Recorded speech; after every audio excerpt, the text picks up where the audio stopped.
Welcome to the Raw Spotlight podcast, where we feature inspiring leaders in the B2B space and share their unique stories.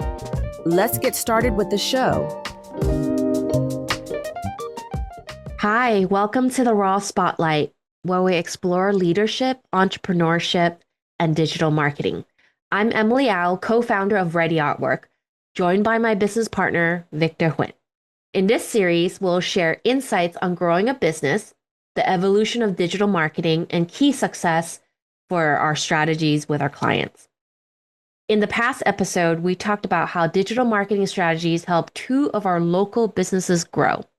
Today, we'll spotlight an international brand based in Nevada, operating in the automotive aftermarket industry. With over 50 years of experience, this distributor has launched their own parent company and developed multiple niche brands, especially in the custom wheel space. We'll walk you through the digital challenges they face as both a B2B distributor and a D2C brand owner, and how Ready Artwork partnered with them to solve their problems. So get comfortable, settle in, and get ready to be inspired. Before we start, I have a sponsor message. This episode is brought to you by Ready Artwork, a website-first digital marketing agency dedicated to driving long-term growth for your business. At Ready Artwork, we believe your website is the foundation of your digital presence. That is why we lead with a proven 7-step website blueprint, a strategic process designed to deliver high-performing lead-generating websites. If you want to hear the full breakdown, check out our dedicated episode on the 7-step website blueprint. Visit readyartwork.com to see how we can help you organize and unlock the full potential of your organization. So today I am joined by my business partner and co-founder, Victor Huynh. From our roots as a garage startup to becoming a leading website design and digital marketing agency in Los Angeles, Victor has led digital transformations for businesses through strategic branding, website design, and tech integration. Victor, welcome back to the show. Let's dive into more successful client case studies. Thank you for having me again. It's great being on our own show. Looking forward to today's conversation. You know, we're gonna dive pretty deep into understanding some of the stuff we've done for this client. Yeah, so this client is like an industry giant, and they have multiple brands in the automotive aftermarket space. So we're gonna take a look at, some of their challenges, some of their wins, and what do we do to help them? Yeah. So, this brand, this client has been in the industry for quite a few decades, and Ready Artwork has had great success and experience working with the leadership team for many, many years. They're one of our earlier clients when we started back in the days about 20 years ago. But when it came time, a lot of things changed, and in more recent years, they've reformed a new organization, and brought their dream team back together. And luckily, Ready Artwork made the cut, and we got brought on as their B2B branding and digital support arm of the whole launch of their brand. Yeah. Mm-hmm. Yeah. And Victor, when they came to us, when they formed this new organization, what were some of the pain points they were facing? Well, the biggest one is obviously they're restarting. So they didn't have a ton of budget, like in the past. The other thing is, a lot of legacy structures did get carried over because they've been around for so long. They don't have the benefit of, being a brand new startup with new ideas and new structures, right? So the whole team over the years figured out what worked, what didn't work. And, some of the things that used to be true, 10 years ago, or, are no longer, right? Right. The landscape has changed. So I would say, their understanding of marketing, and then also the budget, right? And the reason why we jumped on it because we understood this was a great team with a huge track record. So we definitely wanted to be part of that winning team. Right, right. They also have like a corporate brand, corporation, right? And then they have multiple brands under the wings as well. Right, right. That needed a little bit of a marketing push, right? Correct. I think the difference is not just being a one brand kind of a company where everything is kind of streamlined. One of their biggest success and pain point is that they own multiple brands. For those of you that are familiar with the automotive industry, some of that may not know is that it's extremely fragmented. The hot rodders kind of stay in their lane. The domestic cars versus the imports. JDM or European DM. American. Off-road, on-road, even within the truck, you would think trucks, right? Pickup trucks is one, it's not cohesive, right? There's different styles. There's the hardcore rock crawlers, there's the off-roader overlanders, then there's the street truckers, and even within there, it's incredibly segmented. So, although they're focused on, wheels, that is a big challenge trying to cater to all the different needs within the automotive wheel aftermarket industry. So, what kind of came out of that was they had to create different brands and with different lifestyle, with different, their even materials and build are very different, based on the usage. So, you can't just sell one product and cater to everyone. It's not a one size fit all. And the biggest difference is that now you're multiple B2C or D2C customers, right? You also now have to cater to the people carrying your products because they're manufacturing as well. So the distributors and wholesalers, they carry multiple brands. Some of them carry certain groups of products. Some of them carry everything, right? Some of the bigger ones. So how do you kind of market to every single person? That is probably the biggest challenge when it comes to this type of a organizational structure. Yeah. So you have a corporate site, right? That you want to showcase, hey, we carry all these brands. If a B2B buyer, comes to our corporate site, they go, okay, they carry all the stuff that I'm looking for. Here's my shopping list, right? And how easy it is. It also builds credibility. But for the end consumers, when they see something like that, it's like, oh, they're not purists. They don't know me. They just sell to everyone, right? Right. So you don't want a end consumer coming to your corporate website and seeing that, oh, you also carry to those guys. Yeah, I don't like those guys, right? So having that corporate site that caters to the B2B buyers, and then the solution was to have multiple, B2C or D2C type of a branded website. Brand specific websites. Right. That caters and kind of convinces the end user that we know who you are. We identify with you and we're connected with you with the type of content. We don't help with their social efforts because they do have their own internal marketing team that we collaborate with. And that's something a lot of people don't understand is they go out and they hire one in-house marketer and they expect them to do everything, right? And it's a constant struggle, right?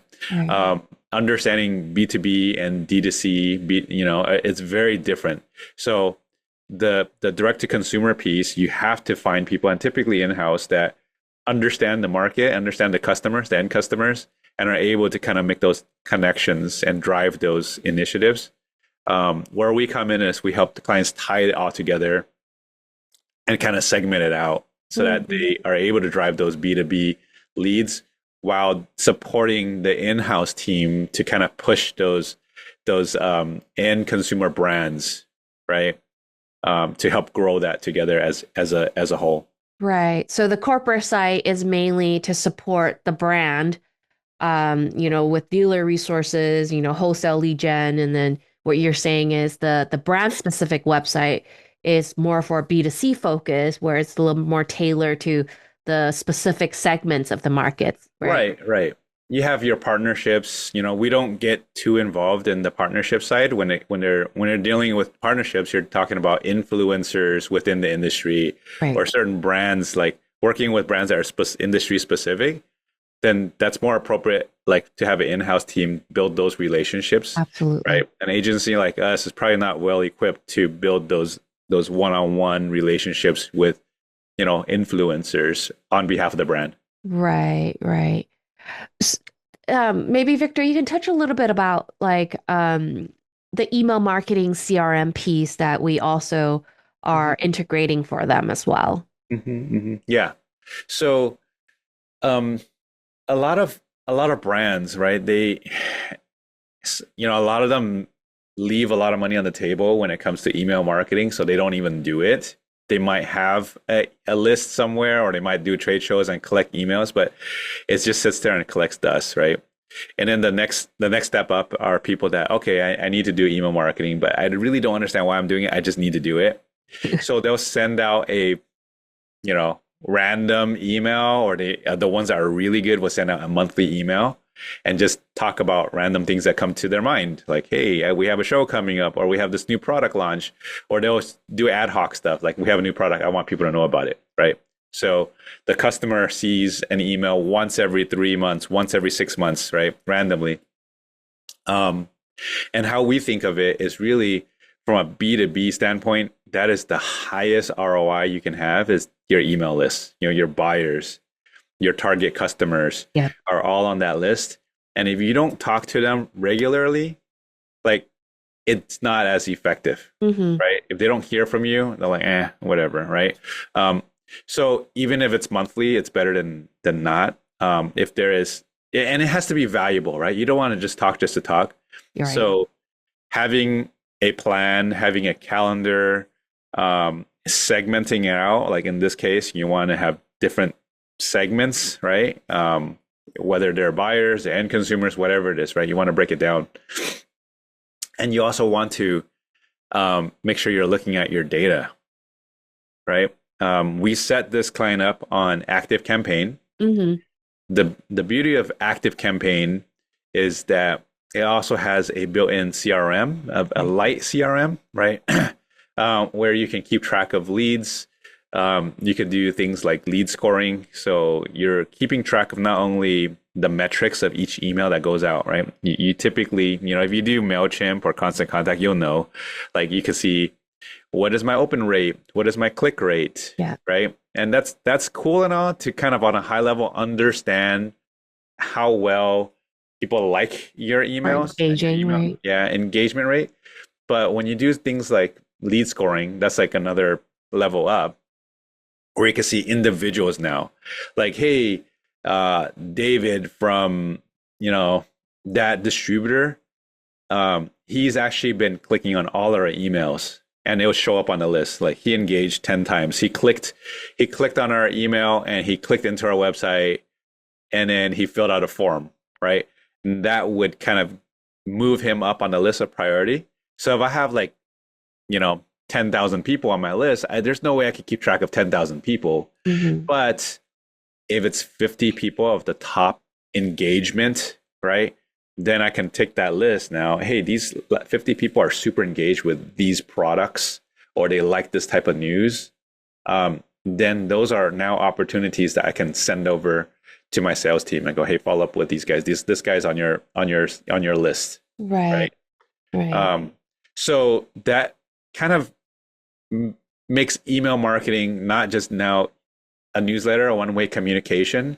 You're able to collect that feedback and engagement on an individual basis, and that becomes valuable, ammunition for your sales team to go follow up and go, hey, what's going on? And then you already know, as a salesperson, that customer has been engaged, has been keeping up on all the news that we've been sending out, right? Maybe I can touch on that lead scoring a little bit in case the audience don't understand what is, or not familiar with what lead scoring is. So basically, on like a back end of this platform's Active Campaign, So what we would do is we have like a scoring system, and it's up to you on your audience or how it operates within your team. So if someone clicks or opens an email that you send, we can say add 10 points. If someone clicks on an email, we can say add another 15 points. If they forward that email, which if they're forwarding an email, I think that's a pretty high engagement. I would say Right. add 50 points, right? And if they click on the site and they visited multiple pages within, let's say, 30 minutes, you can attribute a point to it as well. And then there's also a negative point. So if they were to unsubscribe, you can say subtract 50 points. And all of that is managed on, the back end, the CRM, and it can give you a total lead score. Those score can expire, or you can have it, never expire. But then your team, marketing team or sales team, can go in anytime and look at, I want to see 100 points or more, right? And then you can personally interact with those people, or better yet, you can add them to a certain automation so that you can even warm them up even more. Right. Yeah. So kind of learning that, right? The possibilities, right? This is just one aspect of what Active Campaign can do. And we talk about it right now. These software will come and go, but so far we've been happy with it. Once you start understanding what you can do on a individual basis, that changes the game, right? So a lot of times you talk about B2B lead gen, right? Lead generation. A lot of people are expecting customers to just fill out a form and then buy, right? That doesn't work that way in a sales funnel. You don't just decide, wake up one morning and go, hey, I'm going to go buy, 10 pallets of rims, right? You have to have some level of engagement. You got to learn about the product. So we talk about the marketing funnel and the sales funnel, right? People have to kind of, number one, engage you first, understand who you are, have a need for your product. And then once you drop them down into your contact list, right? Then you feed them with information. They feel like they're starting to get to know you better. The more touch points you have, at that point, when the need comes up, they're go, you know what? We actually have an opportunity. There's a store asking for these types of products. They're going to be, aha, I've been engaging with this brand. They carry a product that I kind of like. I've been following their story. Let me reach out now at that point, right? Victor, do you want to give the analogy of like proposal on the first date? I think that's a good one. Yeah. I mean, that's a classic, right? You don't go to a bar, get a drink, and sit next to someone and go, hey, this person's kind of hot. You want to get married? Yeah. Right? It doesn't work that way. So typically it's equivalent to, hey, let me get your number, let me get your contacts, and then maybe ask them out on the second date, third date, and then they kind of progress to that point where, okay, now I feel like, there's engagement. I'm getting feedback. This person's sending me signals that they like me. Right. Before I take it to the next level, right? And that's kind of the same process. You don't go out and go, hey, give me your contact and then tell me exactly what you want to buy from me, right? Right. So with that said, a lot of the marketing efforts really is about getting that first contact, right? Not just get a contact form for conversions, but email. It's a really big one. And it's useless if you don't have any way to follow up. If someone gives you their number at the bar and you don't text them, you don't call them, you don't try to reach out, and then you expect something to happen with that, that's obviously not going to happen, right? When you put in that context. Mm-hmm. So get that email, right? Get that email first. Obviously, if the customer is ready to buy and they've been engaging you on other channels, that's great. But the number one thing is to get that email and then have a plan of how to kind of engage with them. Some of it can be automated. Now with automation and AI, there's a lot of things that you can do that will lessen the lift, right? So like we have maybe set up like a typical thing would be a warm-up email series that will go out. We call it a welcome series, right? Where thanks for signing up. Here's a about us, right? It could be a video intro. It could be about the company, about our history, maybe a story. And then maybe a couple of days later, you get another one. And then you watch that engagement level, depending on how they engage, right? If they don't engage, then you continue down the path. It's dynamic where if they do engage, you can send them something else. And you kind of build that out in a way where by the time they're talking to you, they already know about your company, what you're good at, who you serve, why should I buy from you? Some funny stories about the brand, right? All these things they already have is super beneficial. By the time that your salesperson gets in front of this person, they're already warmed up. They already know you. So now you're just focusing on what they need. Yeah. Right. Right. So, that's one of the big benefits of now shifting gears and not just asking for the sale. Because I know that's classic sales talk is ask for the sale, right? But a lot of times from the marketing end, we miss a lot of these other pieces that happens before you ask for the sale. Mm-hmm. Yeah. Earlier, Victor, you mentioned, this particular client in the automotive industry, they attend quite a lot of events and trade shows, right? B2B and B2C. Mm-hmm. I know recently we have a really cool marketing opportunity, especially in for businesses that are in trade shows. You want to talk a little bit about that and see Yeah. how we can help client like this or listeners? Yeah. I mean, it's not new technology, but it's just how we've been thinking about it, right? And there's a thing called geofencing or geofocus, right? And then Right. I mean, some of you that have kind of played with it know that, within advertising platforms, you're able to pick a zip code and pick a radius around this. That's not anything groundbreaking or new, but what we've been playing around with is more specific, right? You're drawing out an actual square on the map, Right. and for users that are opted in, you're able to track their device IDs, right? From there, you would now be able to retarget these customers. Now, why is that valuable? For those of you that attend a lot of trade shows, you understand how valuable that is, right? So for the automotive industry, something like SEMA, there's, I don't know, hundreds of thousands of people walking through SEMA in a very short amount of time. Right. About a 1 week's time, right? The SEMA show. Right. If you draw a perimeter around the convention center, the parking lot, those are all people relevant within the automotive industry. You're not going to get people that are not automotive related or not enthusiasts, right? Within those, you get a percentage of those people that are opted in. Now, your message is very, very specific. You're no longer casting a wide net across the entire US, right? Because all these people have kind of put themselves into that net already physically. And now you're able to retarget them with messages. You can retarget them with messages on YouTube. You can do even Hulu. You can even do a Netflix. For those that are using the freemium version, right? And obviously display networks and everything across, right?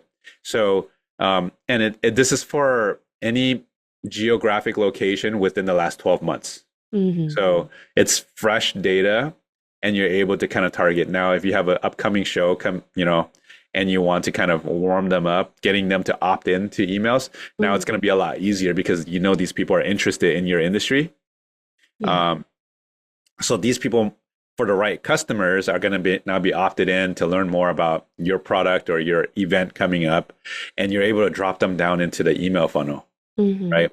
So it's one of the many tools that we can now apply that will support, let's say, a traditional B2B advertising campaign, right? It just adds another, okay, here's some really, really relevant people that we can now add to our marketing list, right, on top of our regular ads that are driving B2B leads and everything else, and SEO and all these other things that we're doing. Yeah. I'm excited to see how this can help more of our clients. Yeah, it applies to any of the big shows, right? Or if you have smaller shows, you might want to group them together. You obviously it's based on a percentage, so it's you're not going to get everyone walking through the door. But just the fact that you're able to scoop some of those people that are showing up that are highly relevant, right? Highly relevant people to kind of add to your marketing funnel. It's very, very powerful, and it's actually quite affordable, for what it is. Yeah. Okay, I have one last question for you, Victor.